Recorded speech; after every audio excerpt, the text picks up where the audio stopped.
અગાઉ આપણે ભાગ 1 જોઈ ગયા છે. આજે આપણે પાર્ટ 2 જોઈશું.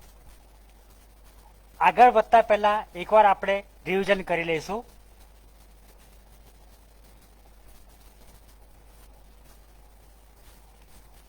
માયોકાર્ડિયલ એટલે શું? હૃદયના વચ્ચેના આવરણને માયોકાર્ડિયમ કહેવામાં આવે છે. તેના પરથી આ શબ્દ બન્યો છે માયોકાર્ડિયલ. ઇન્ફેક્શન એટલે શું? Cell or tissues that will not get blood supply for long time. કોઈ પણ કોષો કે પેશીઓ લાંબો સમય સુધી લોહીનો પુરવઠો ના મેળવે, they will deprive of oxygen. તો આવા કોષોને ઓક્સિજનની કમી પડે છે, તંગી પડે છે. ઇવેન્ચ્યુઅલી છેવટે those cells will die. તે કોષો ધીમે ધીમે નાશ પામે છે. It is called infection. આ ક્રિયાને ઇન્ફેક્શન કહેવામાં આવે છે.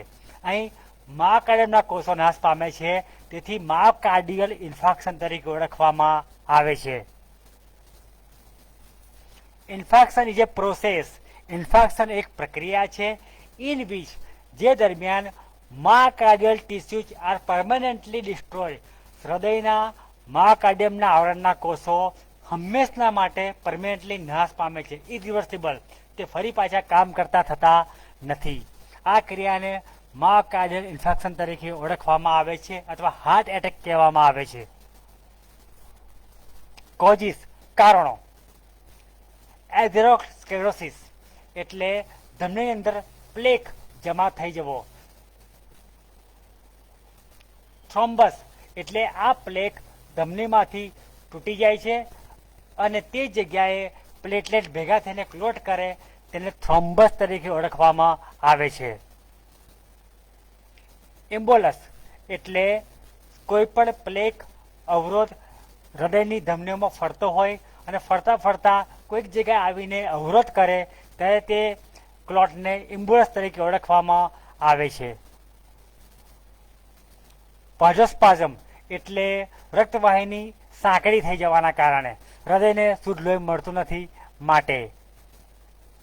હેમરેજ એટલે શરીરમાંથી લોહી વહી જવું અથવા એનેમિયા, લોહીની કમી હોવી, પરિણામે લોહી ઓછું થઈ જવાના કારણે હૃદયને પૂરતા પ્રમાણમાં લોહી મળતું નથી. આ થયા કારણો હાર્ટ એટેક આવવા માટેના. હવે આપણે આગળ જઈશું.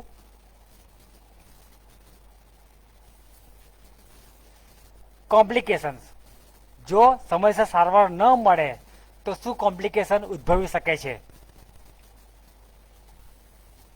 Number 1, heart failure. હૃદય કામ કરતું બંધ થઈ જાય, હૃદય નિષ્ફળ થઈ જાય. ડિસરિધમિયાસ અથવા ઇરેગ્યુલર હાર્ટ રિધમ. હૃદયના ધબકાર અનિયમિત બની જાય કારણ કે હૃદયને જરૂર કરતાં વધારે કામ કરવું પડે છે માટે. પલ્મોનરી ઇડીમા.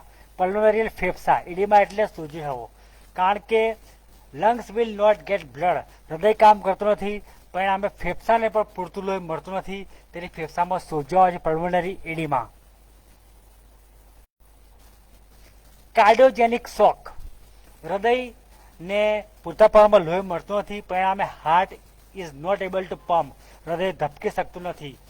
આવી કન્ડિશનને કાર્ડિયોજેનિક શોક કહેવામાં આવે છે. Post infection angina. ઇન્ફેક્શન પછી સખત દુખાવો થાય, એને પોસ્ટ ઇન્ફેક્શન એન્જાઇના કહેવામાં આવે છે. એન્યુરિઝમ એટલે balloon like artery due to plaque. આપણે અગાઉ જોઈ ગયા કે આર્ટરી છે, ધમની છે, આ ધમનીની અંદરની બાજુએ પ્લેક અથવા અવરોધ થાય છે.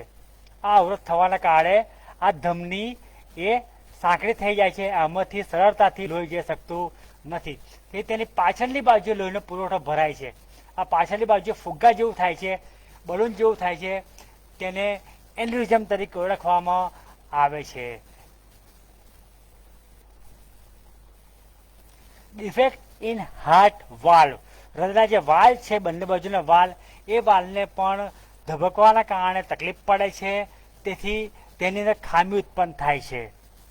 તો આ થયા કોમ્પ્લિકેશન. જો સમયસર સારવાર ન મળે હાર્ટ એટેકની તો આ પ્રકારના કોમ્પ્લિકેશન પણ થઈ શકે છે.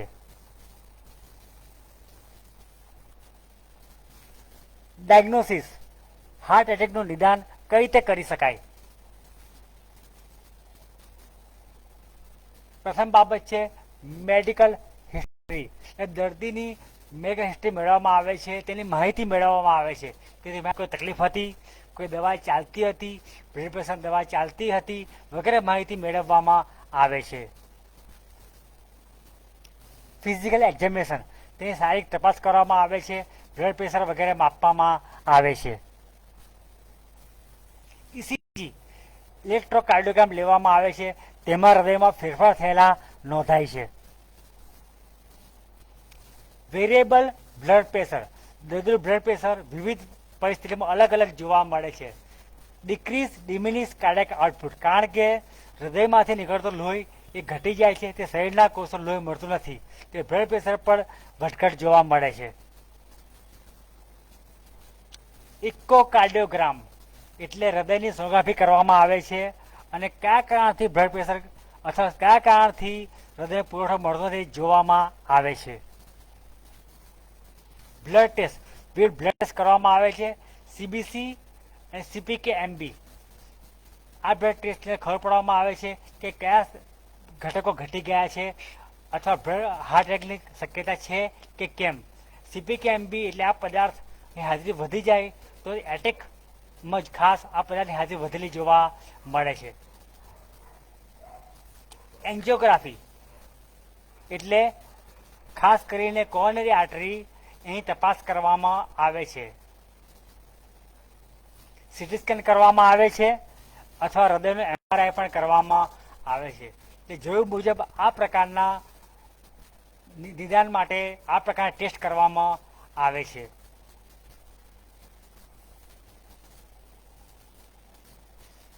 મેડિકલ અને નર્સિંગ મેનેજમેન્ટ, સારવાર શું કરીશું? The goal of medical management is to reverse cell damage. Medical સારવારનો મુખ્ય ગોલ હેતુ શું છે? તો જે ડેમેજ થયો છે તેને ફરીથી પાછો ઓછો કરવો, ડેમેજ ઘટાડવો અને પ્રિવેન્ટ ફર્ધર ડેમેજ, જે ડેમેજ આગળ થાય છે તેને આગળ વધતો અટકાવવો. આનો મુખ્ય હેતુ છે મેડિકલ ટ્રીટમેન્ટ આપવા માટેનો. Emergency treatment for good outcome, જો આવા દર્દીઓને એટેકના દર્દીઓને તાત્કાલિક સારવાર મળે તો પરિણામ તેના ખૂબ જ સારા હોય છે. ઇમિડિયેટ આઈવી લાઇન, તરત જ આવા દર્દીઓને ઇમરજન્સીમાં આઈવી લાઇન લેવામાં આવે છે, વેનફ્લો રાખવામાં આવે છે. બને ત્યાં સુધી બે હાથે બે વેનફ્લો રાખવામાં આવે છે, તેથી સરળતાથી કોઈપણ જાતની સારવાર આપી શકાય. તરત જ ઇસીજી લેવામાં આવે છે અને ઇકોકાર્ડિયોગ્રામ, હૃદયની સોનોગ્રાફી કરવામાં આવે છે. ઇક્વિપમેન્ટ, સાધનો તરત જ તૈયાર રાખવા. કયા સાધનો? ડિફિબ્રિલેશન, તે હૃદયને તરત જ શોટ આપીને તરત જ કાર્ય કરી શકાય. ઇમરજન્સીની બધી દવાઓ તૈયાર રાખવામાં આવે છે. Admit patient in immediately in hospital, તરત જ દર્દીને હોસ્પિટલની અંદર આઈસીસીયુ ઇન્ટેન્સિવ કાર્ડિયાક કેર યુનિટમાં દાખલ કરીને સારવાર શરૂ કરવામાં આવે છે. દર્દીને જે સારવાર આપવામાં આવે છે હાર્ટ એટેક માટે, યાદ રાખવા માટે ફોર્મ્યુલા છે, તેને મોનાટાસ તરીકે ઓળખવામાં આવે છે. આ એનું શોર્ટ ફોર્મ છે સારવાર આપવા માટેનો ફોર્મ્યુલા, MONATAS, મોનાટાસ. એમ ફોર મોર્ફિન, મોર્ફિન નામની દવા આપવામાં આવે છે. એ મોર્ફિન શું કરે છે? એલ્ડેસિક, એ ચેસ્ટ પેનમાં રાહત આપે છે. ઓ ફોર ઓક્સિજન, દર્દીને તરત ઓક્સિજન આપવામાં આવે છે. થિયેટર બાય નેઝલ કેન્યુલા, તેના કારણે હૃદયના કોષોને તરત ઓક્સિજન મળવા માંડે છે અને તે કામ કરતા થઈ શકે છે. એન ફોર નાઇટ્રેટ, આ નાઇટ્રેટ શું કામ કરે છે? તો આ નાઇટ્રેટ એ કાર્ડિયાક આઉટપુટ, હૃદયમાં નીકળતા લોહીનો પુરવઠો એ ઘટાડે છે, વધારે છે. ઇન્ક્રીઝ કાર્ડિયાક આઉટપુટ, પરિણામે હૃદયને જે લોડ પડે છે લોડ પર ઘટી જાય છે, હૃદય સરળતાથી કામ કરી શકે છે. પરિણામે ચેસ્ટ પેનમાં પણ રાહત થાય છે અને ઇસ્કેમિક થયેલા ભાગને ફરીથી લોહીનો પુરવઠો મળવા માંડે છે. નાઇટ્રેટ નામની દવાઓમાં ખાસ કરીને સમાવેશ થાય છે નાઇટ્રોગ્લિસરીનનો, એન્ટીજીનો. એ ફોર એસ્પિરિન. એસ્પિરિન શું કરે છે? તો પ્લેટલેટ ભેગા થાય છે તેને ભેગા થતાં ઘટાડો કરે છે, પરિણામે સરળતાથી લોહી ફરી શકે છે. એસ્પિરિન દવા એકવાર શરૂ થાય પછી આ દવા વર્ષો સુધી સતત દર્દીને આપવામાં આવે છે, ક્યારેય બંધ કરાતી નથી. T for thrombolytic therapy. Thrombolytic therapy એવી દવાઓ જે આઈવી દ્વારા આપવામાં આવે છે. આ દવાઓ થ્રોમ્બસને ઘટાડે છે. કોરોનરી આર્ટરીમાં ભેગો થ્રોમ્બોસ આ દવાથી ઘટી જાય છે, પરિણામે ઇન્ફેક્શનનું કદ નાનું થઈ જાય છે. આ દવામાં ખાસ કરીને સ્ટ્રેપ્ટોકિનેસ અથવા એનિસ્ટેપ્લેસ નામની દવાઓ આપવામાં આવે છે જે ઇન્ફેક્શનને ઘટાડે છે. એન્ટીકોગ્યુલન્ટ એટલે એવી દવાઓ જે ફરી આગળ વધતા થ્રોમ્બસને બ્લડ ક્લોટને વધતા અટકાવે છે. દાખલા તરીકે હિપેરિન નામની દવાઓ અથવા વાર્ફેરિન નામની દવાઓ અથવા એનોક્સોપેરિન નામની દવાઓ વગેરે એન્ટીકોગ્યુલન્ટ તરીકે ઓળખવામાં આવે છે, તે થ્રોમ્બસને અટકાવે છે. એસ ફોર સિડેટિવ એટલે ઘેનની દવાઓ શા માટે અપાય છે? In order to limit the size of infection and give rest to patient. દર્દીને પૂરતા પ્રમાણમાં આરામ મળે તે માટે ઘેનની દવાઓ અપાય છે. દાખલા તરીકે વેલિયમ અથવા પ્રકારની અનેક દવાઓ ડાયઝેપામ વગેરે આપવામાં આવે છે. S for stool softener. દર્દીને સ્ટૂલ સંડાસ નરમ થાય તે માટે.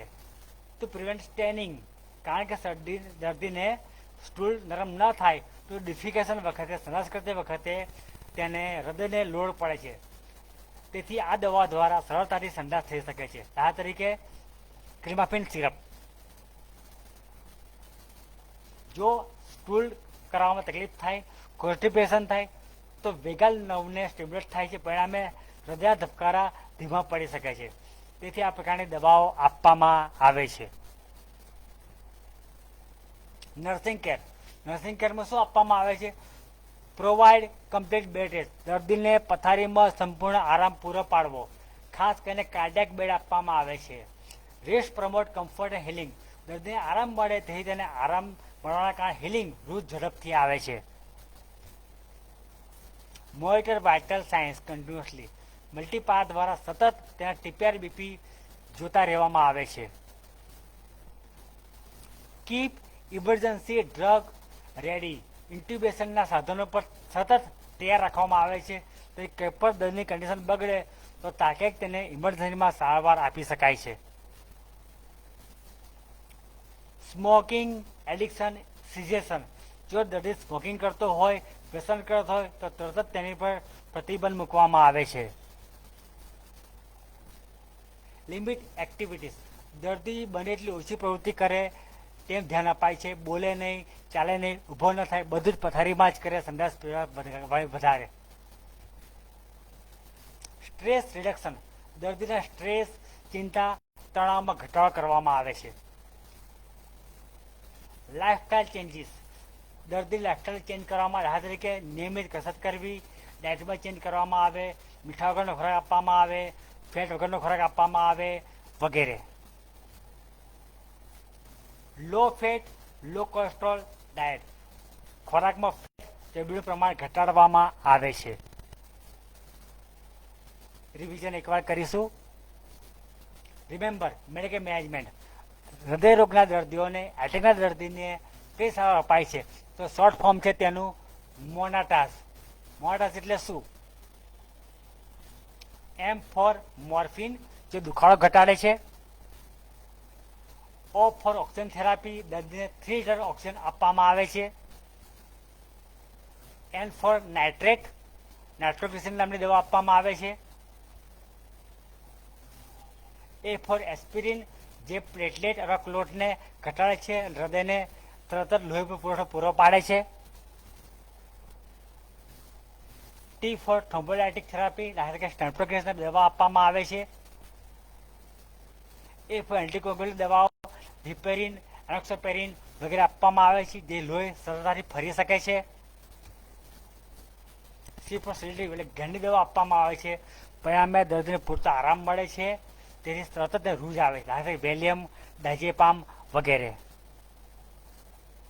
એસ ફોર સ્ટૂલ સપ્રેસર, દર્દીને સરળતાથી સંડાસ થાય તે માટે ક્રિમાફિન વગેરે આપવામાં આવે છે. તેથી સંડાસ કરતી વખતે તેને હૃદયમાં લોડ ન પડે તે માટે. આ થઈ આપવામાં આવતી દવાઓ યાદ રાખવા માટેની પદ્ધતિ મોનાટાસ. આ ચેનલને સબસ્ક્રાઇબ, લાઇક અને શેર કરશો, તેથી આવા જ 2 લેક્ચરો